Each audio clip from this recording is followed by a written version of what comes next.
मला इथे येऊन 10 दिवस झाले. मला डायबिटीज आहे 14 वर्षांपासून. मी 4 वेळेस इन्शुलिन घेते. तर मी आधी पण हर्बलाइफ केलं, तेव्हा वजन कमी झालं.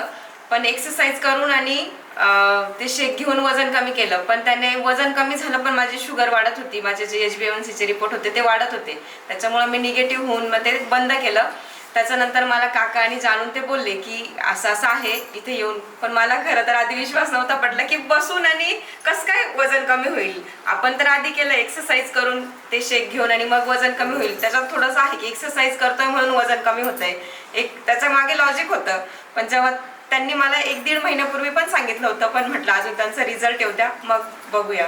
जेव्हा त्यांचा रिझल्ट बघितला मग त्याच्यानंतर मी आली आणि आता 10 दिवसांपासून घेते.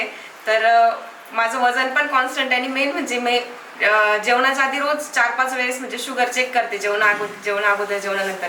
तर याच्या आधी मला कधीच असं डाएट करून असे रिझल्ट नाही मिळाले जे मला मागच्या 4-5 दिवसांपासून भेटत आहे. तर मी खूप हॅपी आहे. वजन कमी होण्याचं ठीक आहे ते होईल, पण जो मेन माझा जो काही प्रॉब्लेम आहे ना की शुगरचा, की माझं इन्शुलिन कमी होईल, तर त्याच्यासाठी मी खूप हॅपी की मला आता ते कमी लागतंय आणि 4-5 दिवसात मला त्याचा खूप फरक आहे. Thank you community.